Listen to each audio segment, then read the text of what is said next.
Poštovane dame i gospodo, dobar dan svima i srdačni pozdrav u ime Hrvatskog društva glazbenih umjetnika, moje osobno.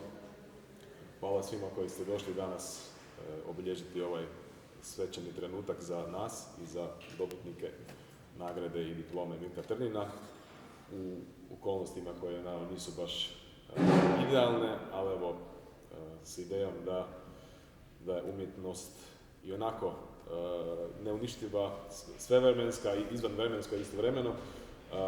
Nećemo se osvrtati previše na trenutne okolnosti i današnje i inače koje nas prate ovih mjeseci u našem radu. Nagrada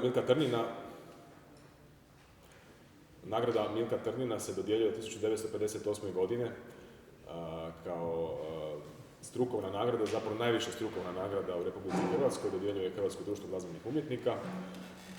Dodjeljuje se jednom godišnje za najbolje ostvarenje glazbeno u protekloj, odnosno prethodnoj kalendarskoj godini.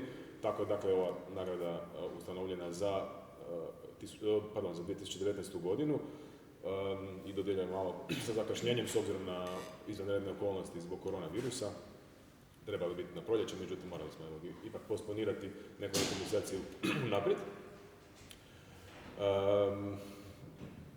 Žiri za dodjelu, odnosno žiri koji je odlučivao o ovoj nagradi, sastojao se od 5 članova.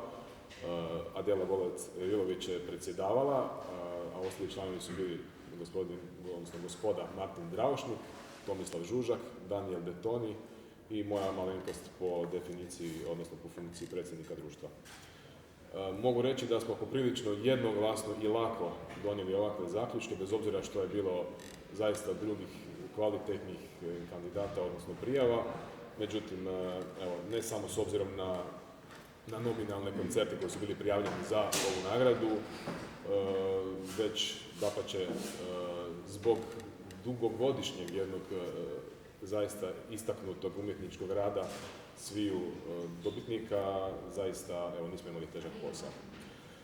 Tako da, eto, ja ne bih duljio sa ovim uvodnim slovom, prepustio bih riječ kolegici Jeleni Knešavek-Carić da pročita prvo obrazloženje, a ono će se ticati diplome Milka Trnina, dakle koja se dodjeljuje ansamblima istaknutim, ne solistima, dakle, nego ansamblima za ostvarenje umjetničko u prethodnoj kalendarskoj godini. Hvala svima, dobar dan svima. Hvala svima što ste došli. Evo, meni je ugodna čast bila pisati obrazloženje za ovu lijepu nagradu. Diploma Milka Trnina dodjeljuje se za 2019. godinu Kamerati Kantiji i klarinetistu Mihajlu Paru, njihovom voditelju. Kamerata Kantiji slavljeničkim je koncertom u dvorani Lisinski obilježila 5. godišnjicu postojanja. Ideja o jedinom hrvatskom harmonij ansamblu zaživjela je 2014. godine premijernim koncertom u Samoboru. Razvila se u jednu od najuzbudljivijih priča na domaćoj sceni komornih ansambala. Kamerata Kantiji ostvarila je brojna uspješna gostovanja diljem Hrvatske. Na festivalskim i open air koncertima je ostvarila niz audio i video snimaka. Pod vodstvom svoga osnivača i umjetničkog voditelja Mihajla Para, ansambl je u ovih 5 godina istražio i hrvatskoj publici predstavio dijela najšireg svjetskog raspona. Revitalizirao baštru domaćih majstora, ostvario nekoliko prazredbi te niz hrvatskih premijera. Klasična i moderna, plemenita i uzbudljiva, drugačija. Sve su to epiteti ansambla koje su mu dijelili kritičari, a koji je okupio redom istaknute hrvatske glazbenike. U sada 6-godišnjem postojanju ansambla koncert u Lisinskom bio je ne samo sjajna glazbena večer, već i potvrda važnosti postojanja ansambla drvenih puhača. Kao što sam već rekla, njihov je voditelj Mihajl Par, ugledni hrvatski klarinetist koji je diplomirao na našoj Zagrebačkoj muzičkoj akademiji, a magistrirao na Salzburškom Mozarteum. Ostvario je zapažene nastupe, brojne solističke komorne suradnje, diskografiju također. Vještinu vođenja komornog ansambla vjerojatno je najbolje dokazao sjajnim sada već 6-godišnjim radom s Kameratom Kantiji.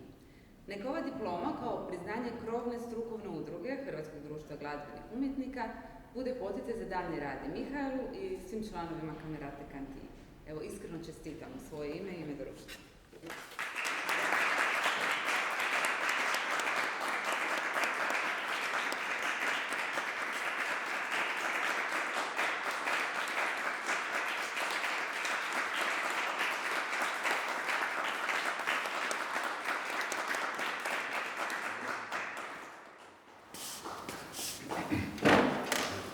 zahvaljujem Jeleni i Filipu i da nam je čast primiti diplomu u ime cijelog ansambla i svoje osobno. Stoga zahvaljujem Hrvatskom društvu glazbenih umjetnika i žiriju koji je odlučio dijeliti diplomu upravo nama. Naravno, zahvaljujem i čestitam svim članovima ansambla, ali i onim pojedincima izvan ansambla koji su također dali svoj doprinos. Evo, tu ističem gospođu Zdenku Par-Tanjicu, naše udruge.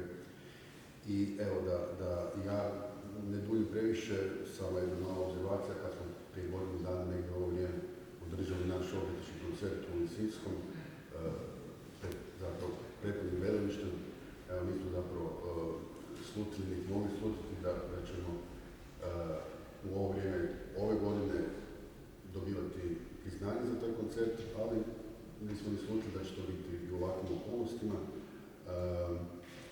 Pa na tome tragu je nada da se što prije sve normalizira i naravno nas glazbenike da se vratimo koncertnom životu kako ga od uvijek poznajemo. Hvala još jednom Hrvatskom društvu glazbenih umjetnika, čestitke dobitnicima nagrade, Mari i Petritu i svako dobro svima. Hvala.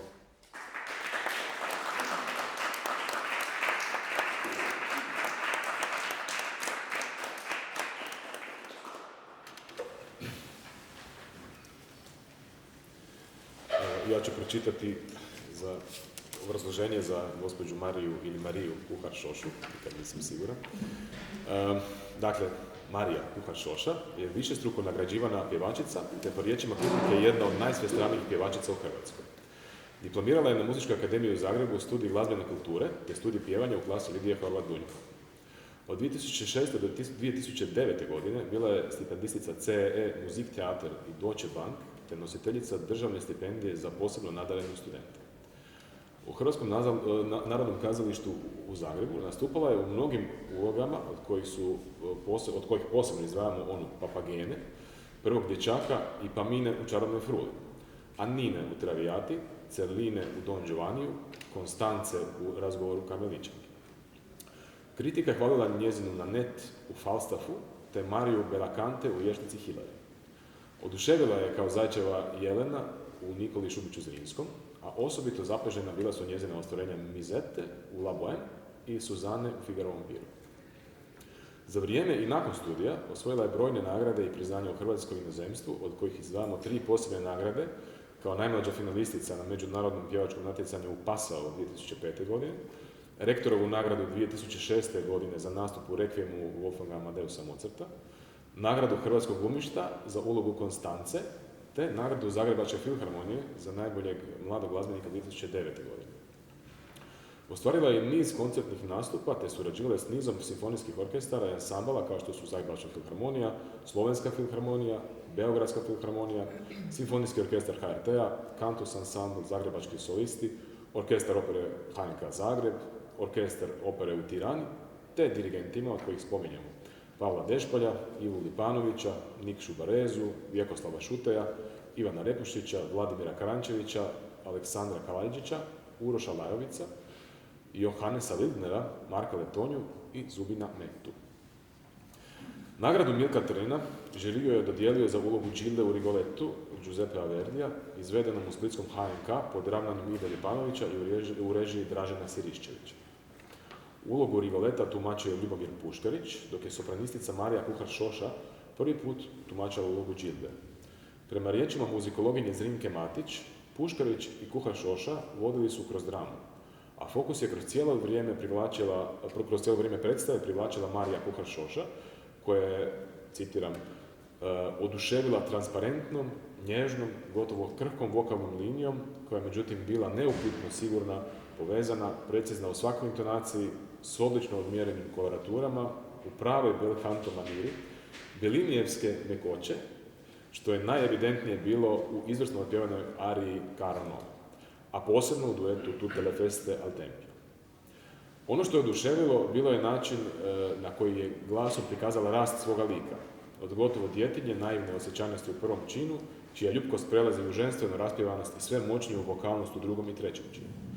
Osim glasom, uvjerljiva je bila i glumom i pojavom, utjelovljujući s puno prirodnosti Verdijevu mlađahnu, ali tragičnu junjakinju. Čestitamo Mariji Kuhar-Šoša na ovom iznimnom umjetničkom ostvarenju, te želimo još mnogo sjajnih uloga i nastupa. Čestitke.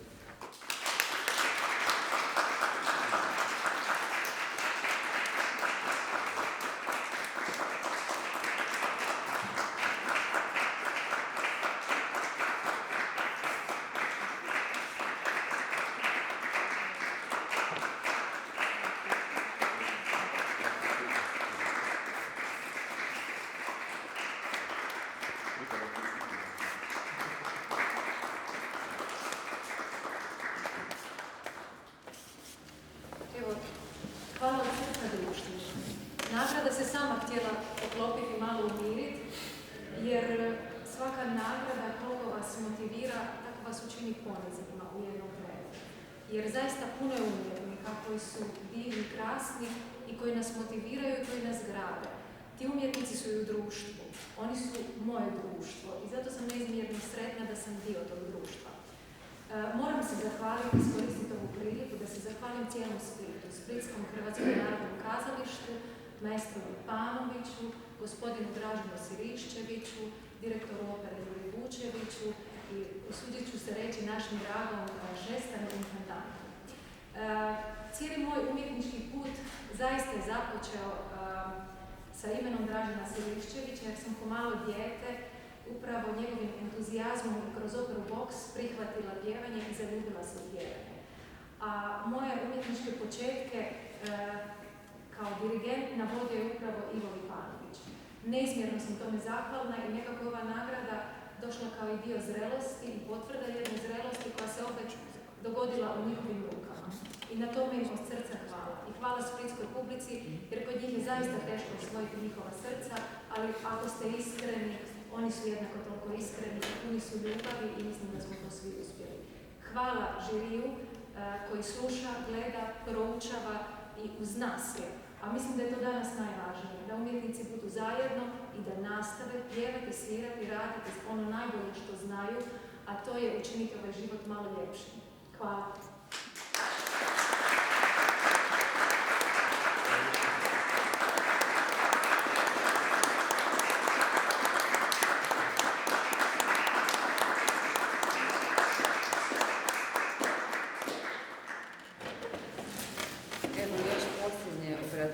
Petricu Čeku. Moram malo privatizirati ovaj tekst zbog toga što sam jako sretna što sam prije neke 4 godine nazvala Petrita i uspjela nagovoriti nekom spomenutog Dražena Siriščevića, s kojim sam tad radila, bila sam producent dvorane, da uvrstimo njegov recital u ciklus Licinski subotom. I to je bio jedan sjajan koncert 2017. na proljeće, ako se ne varam. Godinu dana poslije, ja sam već bila u HDGU i razgovarali smo se Petriti opet o koncertu i dogovorili jedan fantastičan program u obradi Valtera Dešpelja, dakle Bachovih Cello suita, koji je izveo u Hrvatskom glazbenom zavodu. Tako da ovo stvarno kao kruna na te, spomenula sam ova 2 glavna koncerta koja pamtim jer sam nekako posebno bila u njima angažirana. Petrit Čeku je glazbeno obrazovanje, kao što znamo, već svi počeo u rodnom gradu, u Prizrenu, u suradnji s Luanom Sapunđijem, a preselio se u Zagreb 2002. godine gdje je učio kod Đeljeta Sahađi, on je profesoru Pavla Markovca, ako se ne varam. U klasi Darka Petrinjaka na Muzičkoj akademiji u Zagrebu je diplomirao, potom je otišao na usavršavanje u Baltimore, u SAD, gdje je ostao 4 godine, na konservatoriju Peabody kod Manuela Barueka. Čekov izvanredni senzibilitet i ekspresivnost privlače publiku i kritičare diljem svijeta. On je nastupao diljem Europe, Sjeverne Amerike sa solističkim recitalima, ali kao solist na simfonijskim koncertima s orkestrima poput Simfonijskog orkestra iz Allentowna, Simfonijskog orkestra iz Baltimora, Komornog orkestra Češke filharmonije, Orkestra državnog ermitaža u Sankt Peterburgu, Simfonijskog orkestra Albanske radiotelevizije. Surađivao je dakako i ovdje s najvažnijim orkestrima u Hrvatskoj, kao što su Zagrebačka filharmonija, Dubrovački simfonijski orkestar, Simfonijski orkestar Hrvatske radiotelevizije. Redovito nastupa sa zagrebačkim solistima te sa svojim gitarskim triom Elohio. Nagradu Milka Trnina, Hrvatsko društvo glazbenih umjetnika, dodjeljuje mu za koncert održan 16. srpnja prošle godine na sceni Amadeo, prostoru Hrvatskog prirodoslovnog muzeja na kojem je izveo dijela Haydna, Schuberta, Barriosa i Piazzoli. Kritika je istaknula ono što svi koji su ga imali priliku slušati iznova ističu. Nenametljivost nastupa, ljepotu i jedinstvenost glazbenog doživljaja koji ostvaruje, čaroliju zvuka, šarolikost boje, eleganciju fraze i gesta. Dodala bih osobno i veliko poštivanje partitura koje izvodi svjestan da interpretacija slijedi tek nakon što su glazbenici sladili cijeli niz pravila i uputa. Autentičnost svake izvedbe, prepoznatljivost i jedinstvenog umjetničkog senzibiliteta očituju se na svakom koncertu Petrita Čekova. Imamo velik privilegij zvati ga i hrvatskim gitaristom, sretni i ponosni što je dio Hrvatskog društva glazbenih umjetnika i što svojim djelovanjem kontinuirano obogaćuje kulturu cijele naše zemlje. Samozatajan, smjeran prema glazbi i potpuno posvećen svom pozivu, Petrit Čeku muziciranjem koje je u suštoj suprotnosti za nas dominirajućim izvedbenim estetikama ostvaruje ono što bi glazba i trebala, čini mi se, pobuditi u slušateljima. Začudnost, očaranost, strpljivost u osluškivanju tišine i potom organiziranog, pažljivo promišljenog i izvedenog zvuka, koji potom, taj organizirani zvuk i njegova izvedba, strpljivost slušatelja nagrađuju nezaboravnim iskustvom. Čestitam Petritu na svim nezaboravnim iskustvima i na nagradi Milka Trnina, koju je osvojio za ovaj sjajni koncert.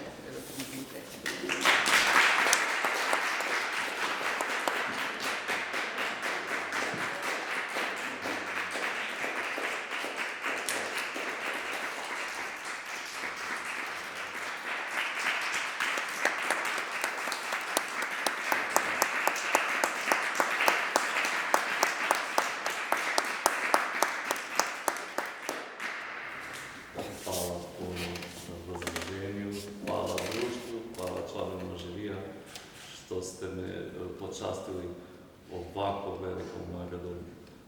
Čim sam dobio vijest, ja sam pregledao listu dobitnika Milke Trnine i mogu reći da smo preplavili velike osjećaje kad sam vidio sva ta imena, kao meni itekako puno znači, a koliko znači da sam ja među njima sada, to vam ne mogu opisati. Nijedan solist nije zapravo solist, nitko ne može postati solist sam, bez podrške, obitelji, prijatelja i mnogih ljudi koji se nađu na putu solista. Stoga svima od srca zahvaljujem. A posebno ću zahvaliti Senu Amadeu, na čijem se programu našao ovaj koncert za kojeg sam dobio nagradu. Ja sam njihov dugogodišnji gost. Ja zahvalit ću posebno gospodina Nenada Javnića koji već dugi niz godina drži kulturnu scenu po ljeti u Zagrebu. Hvala.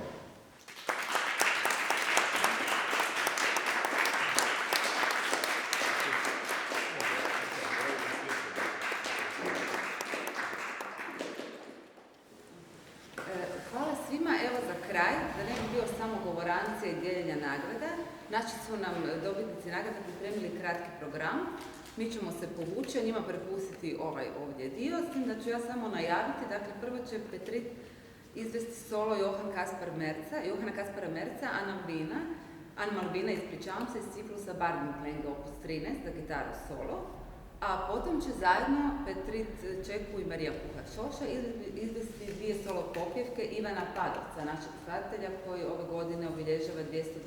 godišnjicu rođenja. Prva će biti Nächtlicher Ritt ili noćno jahanje, a druga Tuga tajne ljubavi. Petrit i Marija.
me.